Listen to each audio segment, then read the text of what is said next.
Welcome to special analysis. నేను రమ మండువ. ఈరోజు అనాలిసిస్లో భాగంగా మనం తీసుకోబోతున్న టాపిక్ ఏంటంటే, ఈ రోజున పెందుర్తి టికెట్ విషయంలో జగన్మోహన్ రెడ్డి ఒక సరికొత్త ట్విస్ట్ను తెర మీదకు తీసుకురాబోతున్నారు.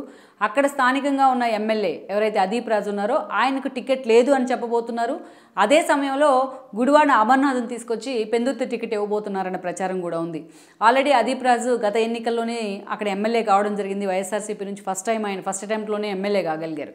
అయితే ఈరోజు జగన్మోహన్ రెడ్డి తను చేయించుకున్న సర్వేల పేరుతో అదీప్ రాజు మీద ఒక వ్యతిరేకత ఉంది అన్న ఒక అంచనాతోని ఈరోజు జగన్మోహన్ రెడ్డి ఆ స్థాయిలో ఆయనకి చెక్ పెట్టే ప్రయత్నం చేస్తున్నారన్న ప్రచారం ఉంది. ఇక మరోవైపు చూసినట్లయితే ఈ రోజున అటు పెందుర్తి నుంచి గతంలో ఎమ్మెల్యేగా పనిచేసిన యలమంచిలి నుంచి పెందుర్తి నుంచి సుదీర్ఘకాలం ఎమ్మెల్యేగా పనిచేసిన పంచకర్ల రమేష్ ఇటీవలే వైఎస్ఆర్సీపీకి ఆయన ఒక షాక్ ఇచ్చారు జగన్మోహన్ రెడ్డికి.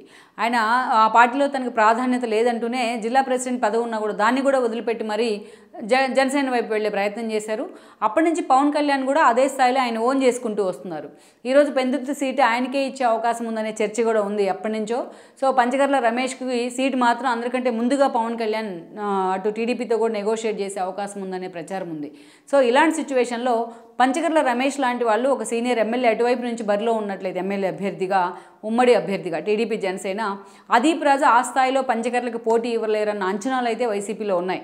జగన్మోహన్ రెడ్డి చేయించుకున్న సర్వేల్లో కూడా ఇదే అంశం స్పష్టమవుతూ ఉంది. అందుకే ఈరోజు జగన్మోహన్ రెడ్డి చాలా వ్యూహాత్మకంగా అదీప్కు టికెట్ నో అని చెప్పబోతున్నారు, అదేవిధంగా అమర్నాథ్కు ఎస్ అని చెప్పబోతున్నారన్న ఒక వార్త ఉంది. ఎందుకంటే పంచకర్ల రమేష్ది కూడా అదే సామాజిక వర్గం, ఇటు అమర్నాథ్ కూడా అదే సామాజిక వర్గం. ఆల్రెడీ ఆయన ఎప్పుడైతే అనకాపల్లి ఎమ్మెల్యేగా గెలిచారు అమర్నాథ్ గత ఎన్నికల సమయంలో, ఆయన గౌతమ్ రెడ్డి మరణం తర్వాత ఐటీ మినిస్టర్ పదవి అయితే అమర్నాథ్కు దక్కింది. ఇక అదే మంత్రివర్గ పునర్వ్యవస్థీకరణ సమయంలో ఆ పదవి దక్కించుకున్నారు. అయితే అప్పటి నుంచి కూడా తన కాన్స్టెన్సీ మీద అనకాపల్లి కంటే ఆయన గాజువాక లాంటి వాటి మీద ఎక్కువ ఫోకస్ పెట్టారన్న ప్రచారం కూడా జరిగింది, తన సొంత ఊరు అక్కడ ఉండటం కారణంగా. ఈరోజు జగన్మోహన్ రెడ్డి కోసం అనేక సార్లు ఒక పూర్తి స్థాయిలో తను ఒక ఫైర్ బ్రాండ్ ఇమేజ్ని అయితే క్రియేట్ చేసుకున్నారు. అటు పవన్ కళ్యాణ్ టార్గెట్ చేస్తూ ఎన్నోసార్లు ఆయన సోషల్ మీడియాలో కూడా అటు సాఫ్ట్ టార్గెట్ అయ్యారు జనసేన సైనికులకు కానీ. సో అలా అమర్నాథ్ అనేక సార్లు తన శాఖ కంటే తన కాన్స్టిట్యున్సీ కంటే ఇతర విషయాల్లోనే ఆయన హైలైట్ అవుతూ వచ్చారు. అనేక సార్లు ట్రోలింగ్ కూడా గురయ్యారు. అలాంటి అమర్నాథ్ని తీసుకొచ్చి ఈ రోజున జగన్మోహన్ రెడ్డి మొన్న ఆయనకి టికెట్ లేదని తేల్చి చెప్పేశారు. మలసాల భరత్కి టికెట్ అనౌన్స్ చేశారు. ఆయనకి టికెట్ అనౌన్స్ చేసే క్రమంలో ఆయనకు మద్దతు ఇచ్చే క్రమంలో మీటింగ్ పెట్టిన అమర్నాథ్ కన్నీళ్ళు కూడా పెట్టుకున్నారు. తనకి టికెట్ ఇవ్వకపోయినా తన జగన్ వెంటే అంటూ కూడా చాలా ఎమోషనల్ కూడా అయి ఉన్నారు. ఈరోజు అమర్నాథ్ కెరీర్కి సంబంధించి చోడవరం నుంచి పోటీ అనే ప్రచారం ఉంది, బట్ అక్కడ ధర్మశ్రీ స్ట్రాంగ్గానే ఉన్నారు. మరోవైపు చూసినట్లయితే వైజాగ్ ఎంపీ ఇస్తారని ప్రచారం ఉన్న ఈరోజు బొత్స ఝాన్సీ పేరుని అక్కడ పరిశీలిస్తున్నారు జగన్మోహన్ రెడ్డి. సో అలాంటి సిచ్యువేషన్లో ఈ రోజున అమర్నాథ్ని తీసుకెళ్ళి ఏదైతే పెందుర్తిలో పోటీ చేయించాలనే ఒక ఈక్వేషన్ జగన్మోహన్ రెడ్డి తెర మీదకి తీసుకొచ్చారు.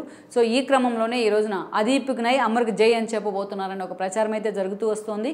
మరి ఈ విషయంలో జగన్మోహన్ రెడ్డి పంచకర్ల రమేష్కి పోటీగా అమర్నాథ్ని తీసుకొచ్చినట్టయితే గుడివాడ అమర్నాథ్, సో ఏ స్థాయిలో వాళ్ళిద్దరి మధ్య ఫైట్ జరిగే అవకాశం ఉంది, ఈ సీటు ఎంతవరకు కూడా అమర్నాథ్ కారణంగా వైసీపీ ఖాతాలో పడే అవకాశం ఉంది అనే అంశం అయితే మాత్రం ఈరోజు పెందుర్తి వేదికగా ఒక చాలా కీలకమైన హాట్ టాపిక్ అవుతూ వస్తుంది. ఈ వీడియో మీకు నచ్చినట్లయితే please share, like and subscribe R24 Telugu.